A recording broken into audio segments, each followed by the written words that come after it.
Good morning. आइए आज हम लोग जो है पीएच ऑफ सॉइल, तो हमारा ऑब्जेक्ट है to determine the pH of soil. देखिए मिट्टी का जो हम लोग आज पीएच ज्ञात करेंगे। पीएच मतलब क्या होता है कि पोटेंशियल और पावर ऑफ हाइड्रोजन कंसंट्रेशन। इसको हम डिफाइन कर सकते हैं कि pH is defined as the negative logarithm of hydrogen ion concentration. PH is equal to minus log hydrogen ion concentration. देखिए पीएच जो है मिट्टी का पीएच, हम लोग जो है खेती वगैरह जो करते हैं उसमें जो है उसका पीएच कितना होना चाहिए हमारी मिट्टी का, या गार्डनिंग में जो बगीचों में जो मिट्टी होती है उसका पीएच कितना होता है, ये जान लेना बहुत ही आवश्यक होता है। क्योंकि अगर हमारा जो है मिट्टी का पीएच जो है बहुत ज़्यादा है, मतलब कि एल्कलाइन है वो, तो वहाँ पर जो है अच्छी खेती वगैरह नहीं हो सकती है। या फिर हमारा बहुत कम है तो भी हमारे लिए खेती के लिए जो है सुटेबल नहीं है। तो इसका पीएच जो है कितना होना चाहिए, ये जो है इस माध्यम से हम लोग जो है इस प्रैक्टिकल माध्यम से ज्ञान कर लेंगे। तो लिखा है pH of soil for agriculture purpose should be 5.5 to 7.5 के बीच में होना चाहिए।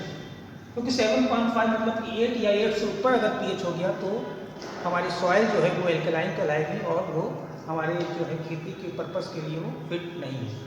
इसी तरह जो है फॉर फार्मिंग के लिए जो है soil is not fit for farming purpose and because soil is alkaline.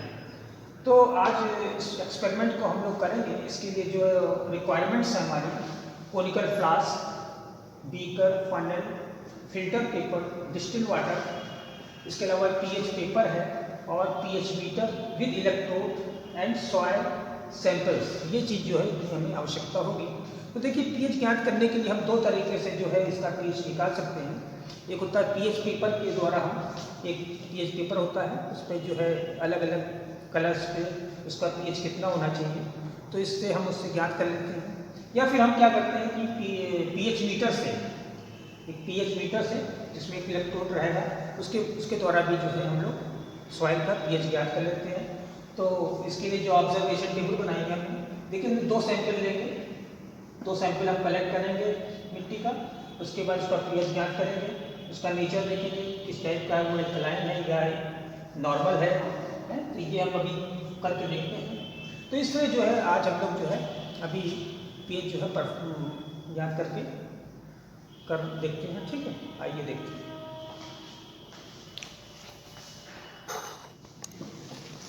आइए हम लोग जो है सॉइल का पीएच ज्ञात करेंगे। इसके लिए जो रिक्वायरमेंट्स हैं, देखिए एक हमें वेइंग मशीन चाहिए, ये वेइंग मशीन है।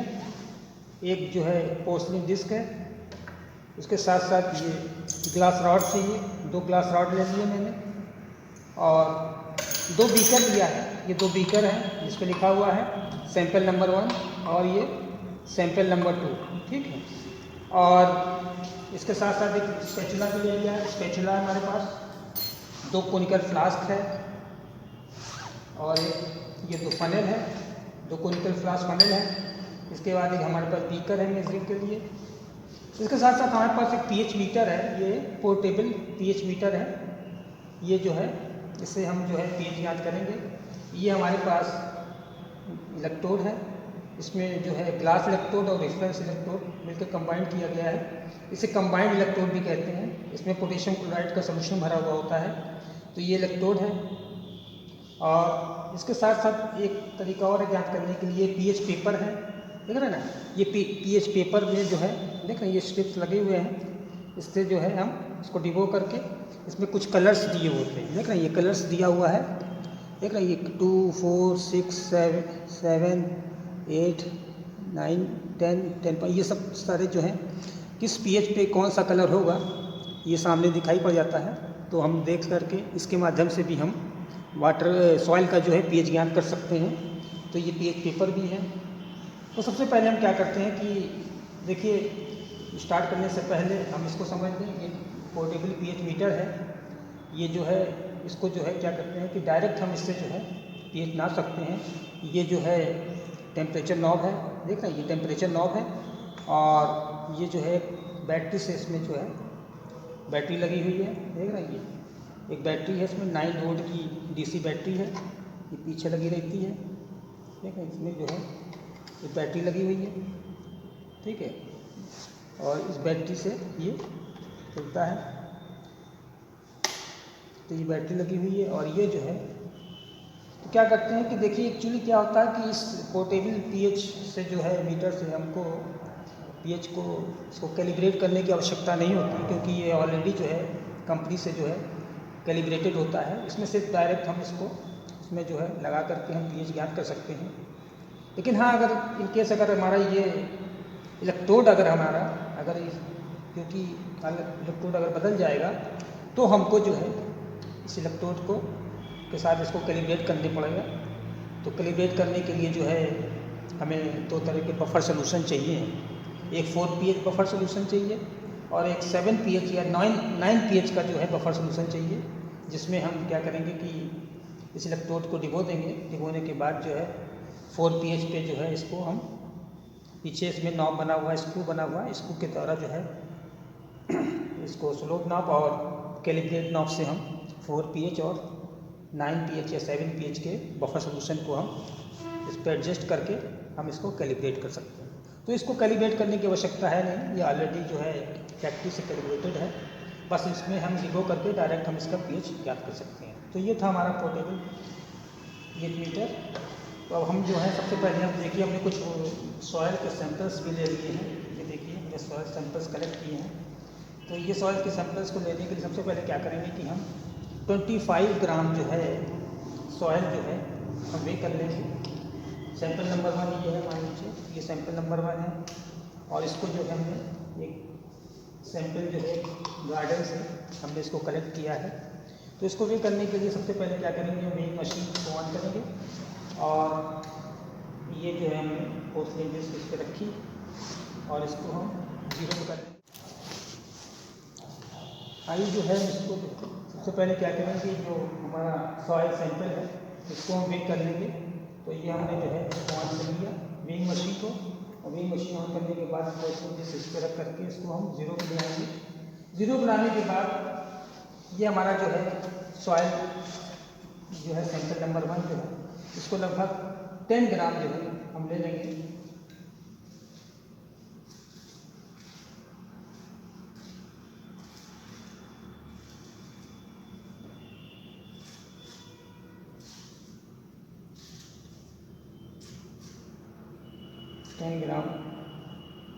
लगभग हमने 10 ग्राम जो है सॉइल ले लिया है।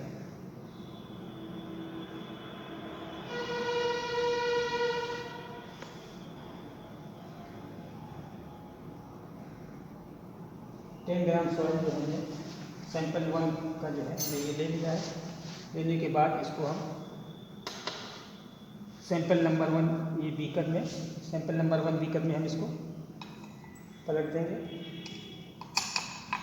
तो इस तरह जो है हमारा सैंपल नंबर 1 जो है सॉइल जो है आ गई है। अब हम क्या करेंगे, इसको और साफ कर लेंगे। साफ करने के बाद फिर जो है हम सैंपल नंबर 2 जो हमारा ये हमने थोड़ा सा रोड साइड से जो है कुछ सॉइल इकट्ठा की है, ये हमने जो है इसको भी जो है हम 10 ग्राम ले लेंगे।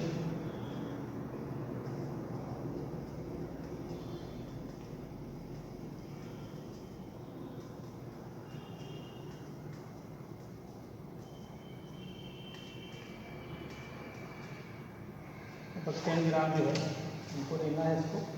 फर्स्ट ये हमने रोड साइड से ले लिया है इसको सॉइल को।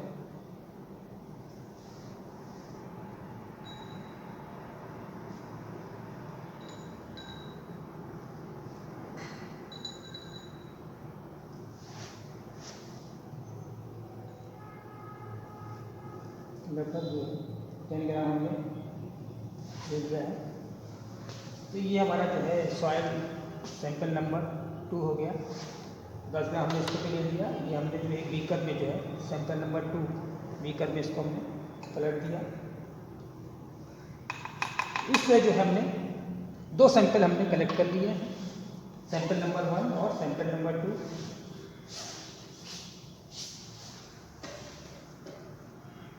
अब हम क्या करेंगे कि सैंपल नंबर 1 और ये सैंपल नंबर 2 है, इसमें जो है लगभग 10 ml हम जो है डिस्टिल वाटर बनाएंगे।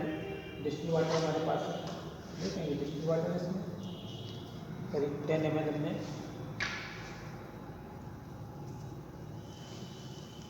नाप लिया। डिस्टिल वाटर 10 ml हमने डिस्टिल वाटर इसमें मिला दिया। इसी तरह 10 ml 10 ml डिस्टिल वाटर में नाप लिया, सैंपल नंबर 2 में मिला दिया। तो इससे हमने जो है दोनों में जो है डिस्टिल वाटर 10 ml मिला दिया। अब हम इस क्या करेंगे, एक ग्लास रॉड की सहायता से इसको दोनों को अच्छी तरह से मिक्स करेंगे। इसको तो अच्छी तरह शेक कर लेंगे, देखेंगे ये सैंपल नंबर 2 है, इसको अच्छी तरह से शेक कर लिया। इसी तरह सैंपल नंबर 1 को भी ले लेंगे, उसको भी अच्छी तरह से शेक कर लेंगे।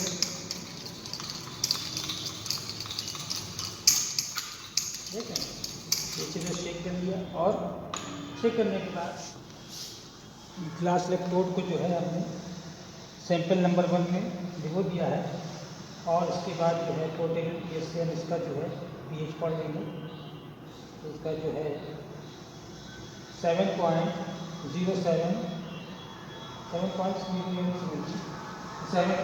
जो है दिया इसको। इससे हमने जो इसका पीएच जो है सैंपल नंबर 1 का पढ़ लिया है। इसी तरह सैंपल नंबर 2 लेंगे, ये सैंपल नंबर 2 है, इसको भी अच्छी तरह मिला लेंगे। मिलाने से पहले हम इसको क्या करेंगे, एक बार साफ कर लेंगे अच्छी तरह से डिस्टिल वाटर से। तो डिस्टिल वाटर से हमने साफ कर लिया है, ठीक है। डिस्टिल वाटर से अच्छी तरह साफ कर लेंगे। साफ करने के बाद इसको फिल्टर पेपर से ड्राई कर लेंगे। ड्राई करने के बाद ये हमारा सैंपल नंबर 2 है, इसमें हम डिबो देंगे।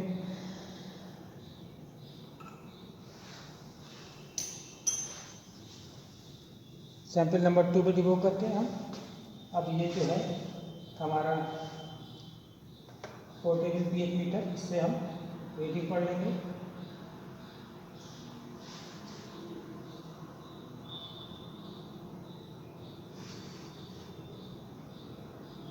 इसका लगभग 7.02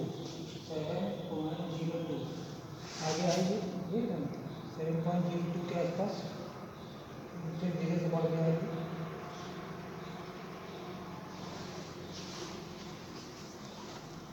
सेवन पॉइंट 7.2120 घट रहा है, ये 7.1516। तो इस तरह हमने जो है सैंपल नंबर 1 का पीएच पढ़ लिया और सैंपल नंबर 2 का पीएच पढ़ लिया और इसको हम नोट कर लेंगे, ठीक है। इस तरह हमने जो है इसको पढ़ करके नोट कर लिया, ये आ गया 7.15, ठीक है। अब इसको हम बंद कर देंगे। तो इससे हमने जो है दोनों जो है सॉइल है उनका जो है पीएच पढ़ने के बाद अब हम इस तरह हमने जो है इसका पीएच निकाल। अब हम इस क्या करेंगे, एक ग्लास रॉड की सहायता से इसको दोनों को अच्छी तरह से मिक्स करेंगे। इसको तो अच्छी तरह शेक कर लेंगे, देखेंगे ये सैंपल नंबर 2 है, इसको अच्छी तरह से शेक कर लिया। इसी तरह सैंपल नंबर 1 को भी ले लेंगे, उसको भी अच्छी तरह से शेक कर लेंगे।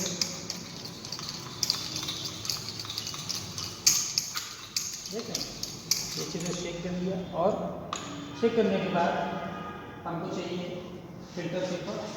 ये फिल्टर पेपर भी है हमारे पास, देखें ये फिल्टर पेपर लिया हमने। इस फिल्टर पेपर को हम इस तरह फोल्ड करेंगे और इस तरह फोल्ड करने के बाद इसका जो है 3 हिस्सा एक तरफ ले लेंगे और एक हिस्सा एक तरफ रखेंगे।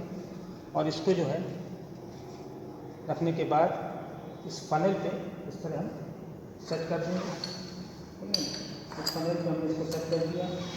इसी तरह दूसरा फिल्टर पेपर और लेंगे, इसको भी इसी तरह जो है फोल्ड करेंगे ये हमने फोल्ड कर दिया, इस तरह किया, फिर इसके बाद इसको इस तरह फोल्ड करने के बाद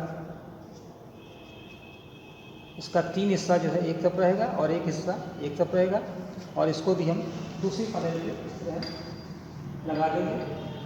लगाने के बाद अब हम क्या करेंगे, ये सैंपल है हमारा, सैंपल नंबर 1, इसको अच्छी तरह से शेक करेंगे। शेक करने के बाद इसमें हम पलट देंगे, ठीक है। इसी तरह जो है दूसरा सैंपल नंबर 2 है हमारा, इसको भी अच्छी तरह से शेक करेंगे। शेक करने के बाद इसको हम दूसरे फनेल में इसे डाल देंगे। इस तरह जो है ये अभी धीरे धीरे फिल्टर होगा। फिल्टर होने के बाद फिर हम इसका पीएच ज्ञात करेंगे। तो आइए कुछ देर इसको हम टाइम देते हैं। फिल्टर पेपर है, इसी की सहायता से जो है हम सॉइल का पीएच ज्ञात करेंगे। इसमें डिफरेंट कलर्स पे देख रहे हैं कि अलग अलग पीएच दिया हुआ है। इन्हीं कलरों से हम मैच कराएंगे। मैच कराने के बाद हम देख लेंगे कि पीएच का, सॉइल का कितना पीएच है। लगभग जो है ये फिल्टर हो चुका है, और ये हमने जो है सैंपल नंबर 1 का भी और सैंपल नंबर 2 का भी कर दिया है। अब इसमें सॉइल का जो वाटर है फिल्टर हो गया है, इसको हमने सैंपल नंबर 1 में पलट दिया। इसी तरह सैंपल नंबर 2 का भी जो वाटर है इसको बीकर नंबर 2 में पलट दिया। इस तरह हमारे पास जो है दोनों वाटर जो है आ गए हैं, सैंपल नंबर 1 का वाटर और सैंपल नंबर 2 का वाटर। ये हमारे पास पीएच पेपर है, जिसमें जो है बहुत सारी स्ट्रिप्स लगी रही हैं, देख रहे हैं। इसमें से 2 स्ट्रिप्स हम ले लेंगे, और ये हमने दूसरी स्ट्रिप ले ली।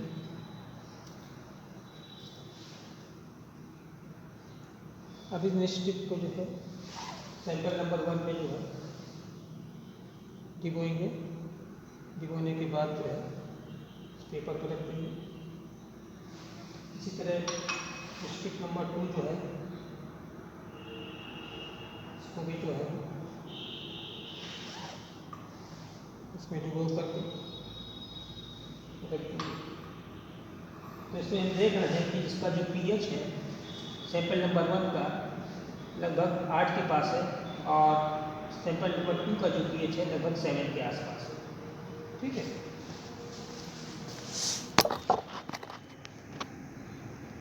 ये जो है लगभग सैंपल नंबर 1 का पीएच लगभग 8 के आसपास समझ में आ रहा है, और सैंपल नंबर 2 का पीएच लगभग 7 के आसपास जो है साफ दिखाई पड़ रहा है। तो इस तरह जो है हमने जो है सॉइल का पीएच निकाला। तो इस तरह जो है हमने सैंपल नंबर 1 का और सैंपल नंबर 2 का जो है पीएच ज्ञात किया है। तो सैंपल नंबर 1 का जो पीएच आया है सॉइल का वो है 8.05, और सैंपल नंबर 2 का जो पीएच आया है 7.15। तो ये जो है 7 से काफ़ी ज़्यादा है, लगभग ये से के आसपास है। तो ये सॉइल जो है एल्कलाइन सॉइल कहलाएगी, जो कि हमारे एग्रीकल्चर में या गार्डनिंग में जो है सुटेबल नहीं है।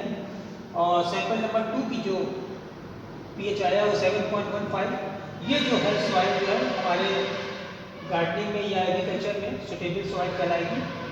तो इस तरह हमने जो है सॉइल का पीएच ज्ञात कर लिया है, और हमारा रिजल्ट आया the pH of soil sample number 1 is 8.05 and the sample number 2 is 7.15। तो इस तरह हम लोगों ने जो है आज सॉइल का जो है सैंपल्स का पीएच ज्ञात किया है। Thank you so much.